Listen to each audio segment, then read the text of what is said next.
Mi ex esposa manipuló al juez para quitarme el 70% de mi sueldo en pensión alimenticia mintiendo sobre sus ingresos. Contraté detective y descubrí que ganaba más que yo y tenía novio rico. La demandé y le quitaron la custodia completa. Me llamo Andrés, tengo 34 años, y esta es la historia de cómo mi ex esposa me dejó prácticamente en la calle quitándome más de la mitad de mi sueldo en pensión alimenticia basándose en mentiras al juez.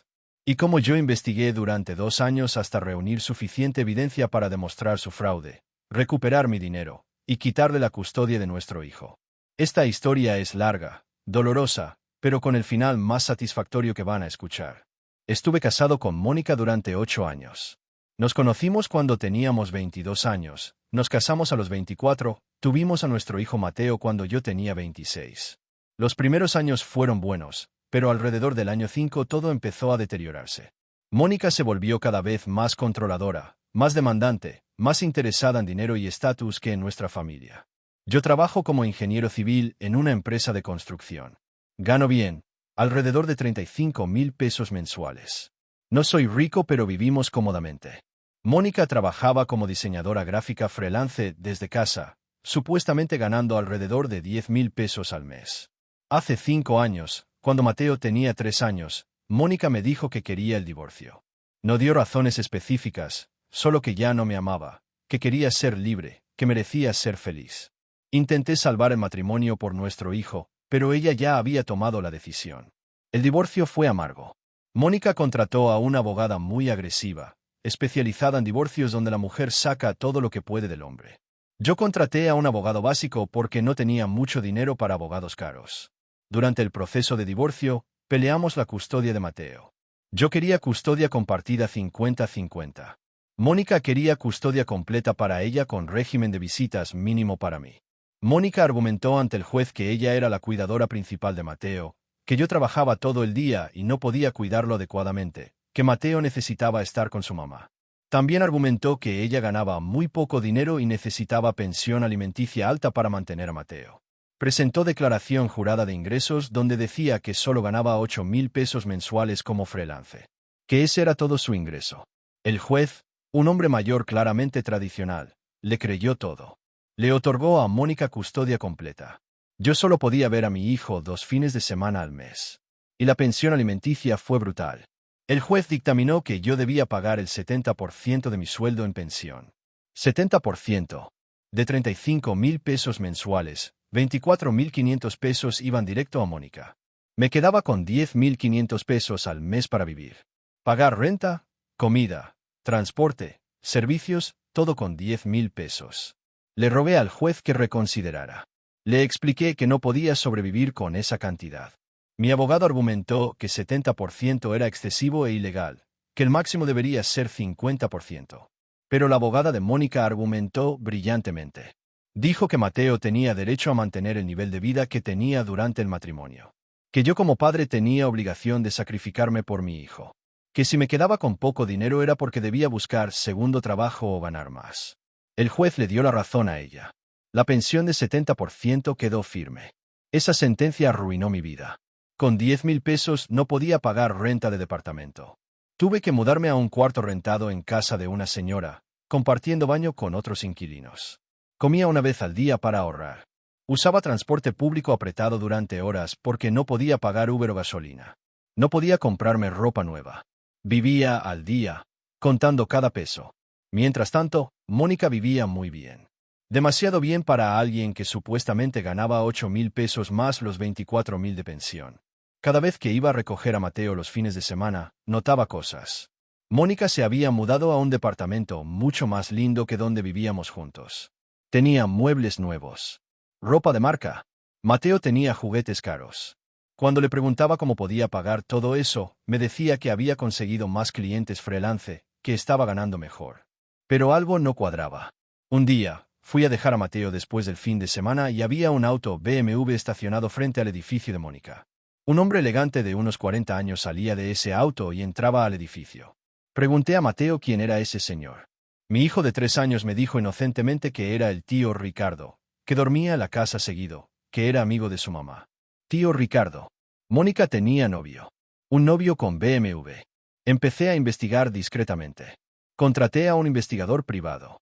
Me costó 10,000 pesos que tuve que pedir prestados, pero necesitaba saber la verdad. El investigador siguió a Mónica durante 2 semanas. Lo que descubrió me dejó helado. Mónica no ganaba 8,000 pesos al mes como declaró al juez. Tenía un trabajo de tiempo completo como directora de diseño en una agencia importante. Ganaba 45,000 pesos mensuales. Más que yo. El novio Ricardo era empresario dueño de 3 restaurantes. Millonario. Le pagaba la renta del departamento lujoso a Mónica. Le compraba ropa, joyas, viajes. Mónica había mentido completamente al juez sobre sus ingresos para sacarme más pensión. Y estaba viviendo con un millonario que le pagaba todo mientras me sangraba a mí con pensión excesiva basada en mentiras. Llevé toda esta evidencia a mi abogado.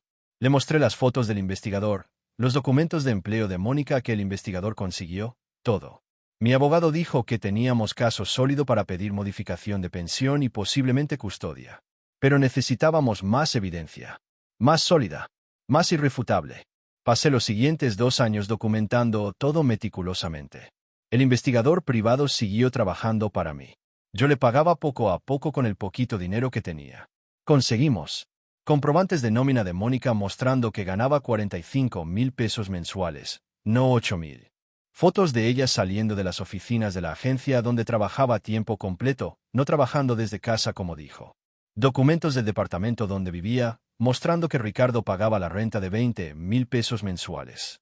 Fotos de Mónica viajando a Cancún, a Los Cabos, a Miami, viajes caros pagados por Ricardo. Recibos de compras de ropa de diseñador, joyas caras, todo pagado por Ricardo. Y lo más importante, evidencia de que Mónica dejaba a Mateo con niñeras constantemente. No era la cuidadora principal que argumentó ser. Trabajaba a tiempo completo y cuando no trabajaba, salía con Ricardo, dejando a Mateo con niñeras pagadas. Después de 2 años de recolectar evidencia, presentamos demanda formal para 1. Modificar la pensión alimenticia basándonos en que Mónica mintió sobre sus ingresos.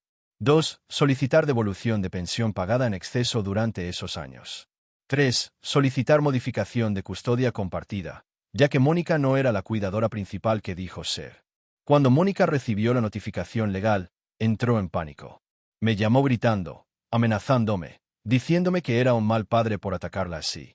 Le dije que la única atacante era ella, que me había mentido al juez y me había dejado en pobreza basándose en fraude. Mónica contrató a la misma abogada agresiva. Su estrategia fue negar todo. Decir que las pruebas eran fabricadas, que el dinero de Ricardo eran préstamos temporales, que su trabajo actual era reciente. Pero nosotros teníamos evidencia con fechas. Documentos oficiales de nómina mostrando que Mónica había trabajado en esa agencia desde antes del divorcio. Había estado ganando 45,000 pesos incluso durante el matrimonio, ocultándome dinero. El nuevo juez que llevó el caso era una mujer de unos 50 años, mucho más seria y justa que el juez anterior. Revisó toda la evidencia meticulosamente. Los comprobantes de nómina. Las fotos. Los testimonios de las niñeras que confirmaron que Mónica dejaba a Mateo con ellas la mayor parte del tiempo. Los estados de cuenta bancarios que mostraban depósitos de 45,000 pesos mensuales. La abogada de Mónica intentó argumentar que Mónica necesitaba ese ingreso extra porque Mateo tenía gastos médicos especiales. Mentira. Mateo estaba perfectamente sano. Intentó argumentar que yo estaba celoso porque Mónica tenía novio nuevo. No tenía nada que ver con celos. Tenía que ver con fraude. El momento clave fue cuando el juez llamó a Mónica a declarar. La juez le preguntó directamente, ¿usted declaró ganar 8,000 pesos mensuales en el juicio de divorcio? Mónica respondió que sí. ¿Y actualmente cuánto gana? Mónica titubeó. Finalmente admitió que ganaba 45,000. ¿Cuándo consiguió ese trabajo? Mónica dijo que hace 2 años. La juez le mostró los comprobantes de nómina. Estos documentos muestran que usted ha trabajado en esta empresa durante 6 años. ¿Puede explicar la discrepancia? Mónica se puso pálida. Intentó decir que estaba confundida con las fechas. Que no recordaba bien. La juez le preguntó directamente, ¿mintió usted al juez anterior sobre sus ingresos para obtener pensión más alta? Mónica no pudo responder. Solo lloró. El veredicto fue contundente. La juez dictaminó que Mónica había cometido fraude procesal mintiendo sobre sus ingresos. Que había obtenido pensión excesiva basándose en información falsa. La pensión fue modificada inmediatamente. Como Mónica ganaba más que yo, ella ya no recibiría pensión. De hecho, la pensión quedó en 0 pesos. Además, debía devolverme la pensión pagada en exceso durante los 5 años anteriores. El cálculo fue brutal para ella. Yo había pagado 70% cuando legalmente solo debía pagar máximo 30% dado que Mónica ganaba bien. La diferencia era de aproximadamente 15.000 pesos mensuales durante 60 meses. 900.000 pesos que Mónica me debía devolver. Y la custodia fue modificada a compartida 50-50. Mateo viviría una semana conmigo, una semana con ella. Mónica apeló. La apelación fue rechazada. La sentencia quedó firme. Mónica no tenía 900.000 pesos para pagarme. Su novio Ricardo la dejó cuando se enteró del escándalo legal. Resulta que él no sabía que Mónica estaba sacándome pensión excesiva fraudulentamente. Cuando se enteró, decidió que no quería estar con alguien así. Mónica tuvo que vender su auto. Tuvo que mudarse a un departamento más barato. Tuvo que usar sus ahorros y pedir préstamos para pagarme. Me pagó en parcialidades durante 2 años. Cada mes recibía dinero de vuelta que ella me había robado fraudulentamente. Pero las consecuencias fueron más allá del dinero. La reputación de Mónica quedó destruida. Su familia se enteró de que había cometido fraude. Su mamá me pidió perdón por el comportamiento de su hija. En su trabajo se enteraron del escándalo legal porque tuvieron que proporcionar documentos oficiales como evidencia. Sus jefes la miraban diferentes sabiendo que había cometido fraude procesal. Sus amigas que sabían la verdad sobre sus mentiras poco a poco se alejaron de ella. Y lo más importante, Mateo ahora pasa la mitad del tiempo conmigo. Tengo una relación cercana con mi hijo que Mónica intentó quitarme. Lo recojo de la escuela, lo ayudo con tarea, cocinamos juntos, jugamos juntos. Mateo me dice que está feliz de pasar más tiempo conmigo. Que me extrañaba cuando solo me veía 2 fines de semana al mes. Ahora, 3 años después de la sentencia, mi vida cambió completamente. Con mi sueldo completo pude mudarme a un departamento decente. Compré auto usado pero funcional. Puedo comer 3 veces al día. Puedo ahorrar. Puedo vivir dignamente. Conocí a alguien nuevo. Una mujer increíble llamada Laura que también es divorciada con una hija. Estamos construyendo una relación sana basada en honestidad. Mónica sigue trabajando, pagándome lo que me debe. Vive modestamente ahora, sin novio millonario, sin vida de lujos financiada con pensión fraudulenta. Algunos conocidos me han dicho que fui muy duro con ella. Que debía haber dejado las cosas como estaban. Que ahora Mateo tiene padres separados peleados. Les respondo que Mónica fue quien decidió cometer fraude. Yo solo busqué justicia. Si ella hubiera sido honesta desde el principio, la pensión hubiera sido justa. 30% de mi sueldo, no 70%. Ambos hubiéramos vivido dignamente. Pero ella eligió mentir, manipular, y dejarme prácticamente en la calle mientras vivía lujosamente con dinero mal habido. Ahora ella vive con las consecuencias de sus decisiones. Y Mateo tiene un papá que puede darle tiempo de calidad. No un papá trabajando 3 empleos solo para sobrevivir después de pagar pensión excesiva. La justicia tardó 2 años en llegar. 2 años de vivir en cuarto rentado comiendo una vez al día. 2 años de investigar y documentar. Pero valió cada segundo. Cada peso gastado en investigador privado. Cada noche sin dormir preocupándome si tendría suficiente evidencia. Porque al final, la verdad salió a la luz. Y Mónica perdió todo lo que había ganado fraudulentamente. Justicia servida.